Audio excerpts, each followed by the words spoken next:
अपनों से अपनी बात में आप सबका स्वागत है। आज मैं आपके लिए लेके आया हूं नजरिया बदलो, नजारा अपने आप बदल जाएगा। इसकी चर्चा आज करेंगे। कहने का मतलब यह है कि ये आपके ऊपर डिपेंड करता है कि आपकी सोच क्या कहती है, आपका दिमाग क्या कहता है, आप किसी व्यक्ति में क्या देख रहे हैं, आप अपने नजरिए से देख रहे हैं।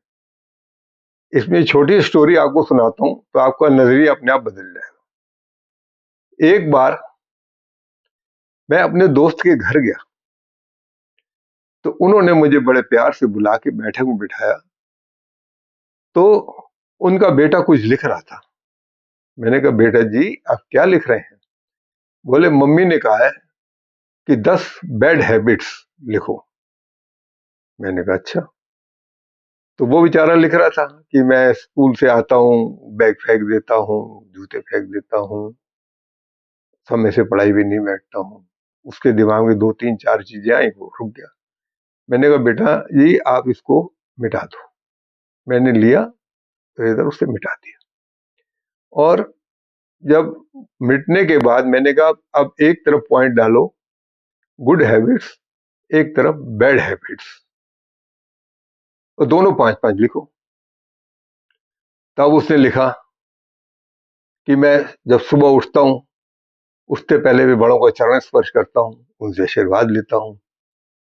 फिर मैं नहाने धोने के बाद जब अपना जूते वगैरह खुद पहनता हूँ, बैग तैयार करता हूँ, मम्मी टिफिन देती हैं, मैं लेके जाता हूँ और फिनिश करके आता हूँ।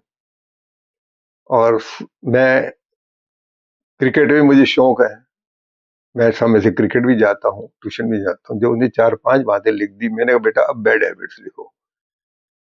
अब बैड हैबिट्स में वो लिखने लगा कि मम्मी हमारी हर समय पढ़ने को कहती है, मैं हर समय नहीं पढ़ सकता, चाहे इसलिए मेरी बैड हैबिट्स है। और खेलता ज्यादा हूँ, पढ़ाई कम करता हूँ। तो इस तरीके से उसने 4 5 बैड हैबिट्स अपनी लिख दी कि टिफिन में कभी मेरा खाना रह जाता है, कभी मेरे आते ही मैडम जब डांटती तो बैग फेंक देता हूँ। तो इस तरीके से लिखा। लिखने के बाद संयोग हुआ जब उस भाभी जी आई, मेरे लिए चाय लेके आ गई।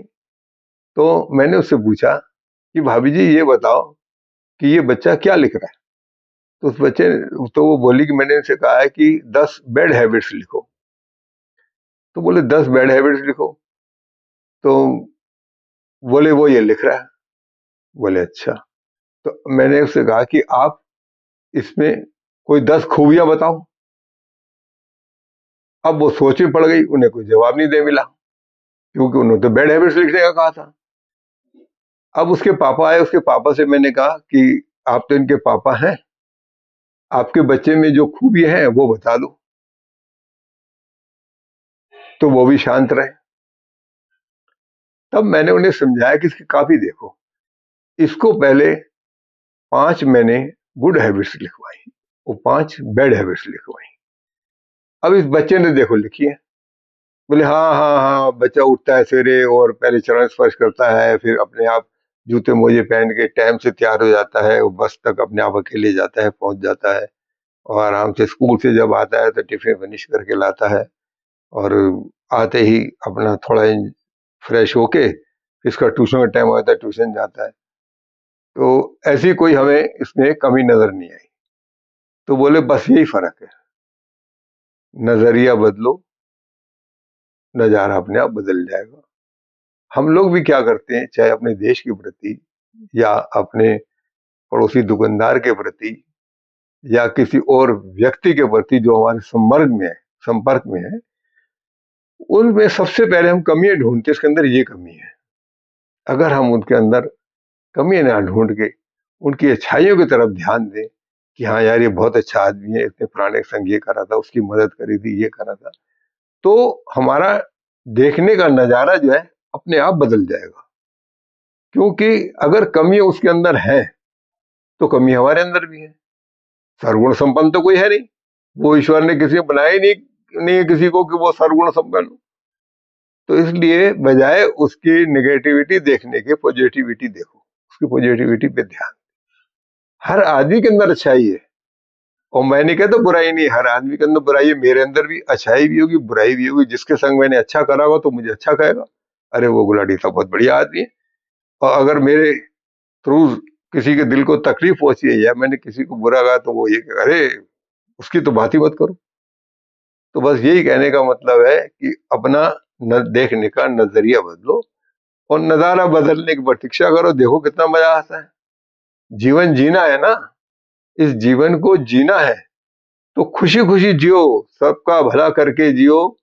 और ये भगवान से प्रार्थना करो कि हे प्रभु, आपने मेरी रात सुख से काटी है और सुबह आपने मुझे सुख से उठाया है। तो इसलिए मेरी आपसे ये प्रार्थना है कि मैं दिनचर्या शुरू करने जा रहा हूं, मेरी जुबान से, मेरे हाथों से, मेरे शरीर के किसी भी अंग से किसी का कोई बुरा ना हो। बस इतना आपको कहना है। भाई प्रार्थना तो करोगे तभी तो भगवान सुनेगा। जब प्रार्थना करोगे वो भगवान सुनेगा, तो ईश्वर ने चाहा तो आपके हाथों से, आपके आंखों से, आपके शरीर में किसी के अंग से कोई ऐसी बुरी चीज नहीं निकलेगी कि जो सामने वाले को बुरी लगे। बस इतना ही मेरा आपसे ये संदेश है कि नजरिया बदलो, नजारा अपने आप बदल जाएगा। और आप सबका बहुत बहुत धन्यवाद। और मैं आपसे उम्मीद करता हूं कि जो मैं वीडियो बनाता हूं आपको अच्छी लगती होगी, और आप उसको लाइक करें, शेयर करें, कमेंट करें, सब्सक्राइब करें। बस इतना करें, ये आपका काम है। बना के देना भेजना मेरा काम है, क्योंकि मैं भी उस समाज के लिए कुछ तो करूं। इस समाज ने मुझे बहुत कुछ दिया है, ईश्वर की कृपा है, तो उसके ईश्वर की कृपा को बांटो। कहते हैं नानक नाम चरदी कला, तेरे भाणे सर्वदा भला। इसलिए सबके भले की सोचो तो भगवान ऑटोमेटिक आपका भला करेगा। बस इतना ही। आप सबका बहुत बहुत धन्यवाद।